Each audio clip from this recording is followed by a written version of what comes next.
আসসালামু আলাইকুম, সবাই কেমন আছেন? আশা করি কাছে দূরে যে যেখান থেকে ভিডিওটা দেখতেছেন আল্লাহ পাক সবাইকে ভালো রাখছে। আলহামদুলিল্লাহ আমি ভালো আছি। তো এই যে আমার হাতে যে তেলাপিয়া মাছটি, মাছগুলা কিন্তু এখন আমার ছেলে বড়শি দিয়ে দইরা আনছে। তো আসলে তো এখন দইরাই না বলতেছে যে আমি যাতে এটা বাইজা দেই ভাত খাইবো। তবে আমার ছেলে কিন্তু সকালবেলা তেমন কখনই ভাত খাইতে চায় না। তবে আজকে মাছ আইনা বলছে যে ভাত খাইবে, এই কারণে আমি মাছ কাইটা ধুইয়া বাইজা দিতেছি। আর আমি কিন্তু প্রথমে মাছ কাটতে বসছিলাম, ফাঙ্গাস মাছ। তো ওই সময় কিন্তু মাছটা নিয়ে আসছি। তো আমি কিন্তু মাছটা বাজতে দিয়ে এখানে আবার মাছটা যেগুলা রান্না করবো রাইকা বাকিগুলা ফ্রোজেন করে রাখলাম। বাইরে বৃষ্টি, এই কারণে আর দেখা গেছে রান্নায় দেরি করলাম না, সকালে নাস্তার সাথে একসাথে রান্নাও করে নিলাম। তো মাছটা ভাজা দিলাম। তো যেহেতু সকালে আর কোনো ঝামেলা নাই, তবে ছেলেমেয়েরা কিন্তু সকালে ঘুমের থেকে ওইটাই আগে চা রুটি খাইছে, দোকান তাই না। তারপরে আবার দেখা গেছে ভাত ছিল, মাছ ভাজা দিলাম, ভাত খাইছে। তো এখানে প্লেট বাটিগুলো ধুয়ে নিলাম। তো আমি কিন্তু দেখা গেছে রান্নার এক করে সব কিছু প্রস্তুতি বসাই দিচ্ছি। তো এখানে ডাল বসাই দিচ্ছি, ডাল বসাই দিয়ে কিন্তু এখানে মাছটা যেহেতু রান্না করবো, একটু হলুদের গুঁড়া, লবণ আর মরিচের গুঁড়া দিয়ে একটু ভালোভাবে মাখাই নিতেছি। তো কিছুক্ষণ মনে হয় যে এভাবে মানে হলুদ মরিচের গুঁড়া দিয়ে মাখা রাখলে পরে মাছটা বাজতে ভালো লাগে। তো আমার কিন্তু ডাল রান্না শেষ হয়েছে। তা আমি আজকে আলু দিয়ে ফাঙ্গাস মাছ রান্না করবো।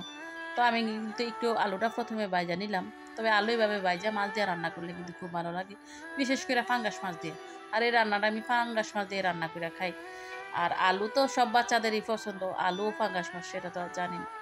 আসলে বাচ্চাদের খাবারের উপরে গুরুত্ব দিতে হয় বেশি, কারণ ওদের যদি একবেলা ঠিকঠাক মতো না খাওয়াইতে পারে, ওরা কিন্তু ৩ বেলার ঝামেলা করে। তো মাছটা একটু কড়া করে বাইজা নিমু।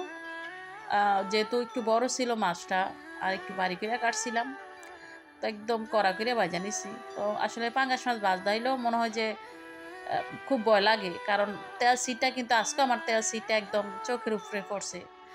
একটু বড় মাছগুলোর মধ্যে কিন্তু তেল হয়, আর ওই ভাজতে গেলে তেলটা ফুটে।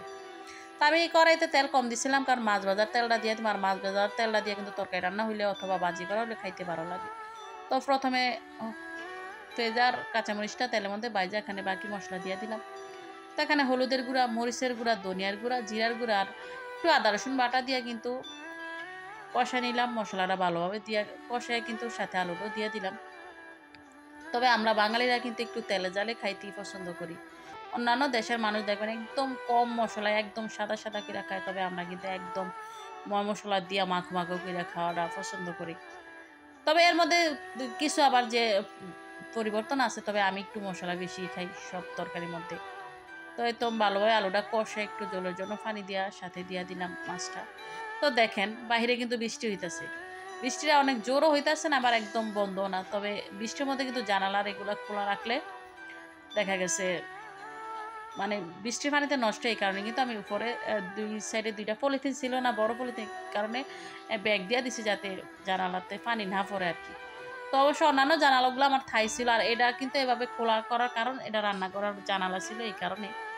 তো আসলে কত পদ্ধতি নিতে হয়, কারণ আলো যদি কম হয় ভিডিও কিন্তু সুন্দর দেখা যায় না। তো একটু আলোর জন্য কিন্তু এই জানালা খুইলা রান্না করতে হয়। তো বৃষ্টির কারণে এটা করছি আর কি। তো মোটামুটি এর মধ্যে কিন্তু আমার রান্নাটা শেষ। তো এর সাথে দিয়ে দিলাম ধনিয়া পাতা।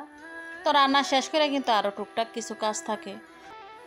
তো আমি কিন্তু মোটামুটি রান্নার মাঝখানে অনেক কাজ সাইরা নিই, কারণ রান্না একদম শেষ করে কাজ করতে গেলে দেখা গেছে সময় পাই না। তো এই তো রান্না সময় যে প্লেট বাটিগুলা কাজে লাগে ওগুলা ধুইয়া টুইয়া রাখলাম, আর সব চুলামুলা একদম মুছা পরিষ্কার করে নিলাম। তো ধন্যবাদ সবাইকে, ভালো থাকবেন সবাই, আল্লাহ হাফেজ।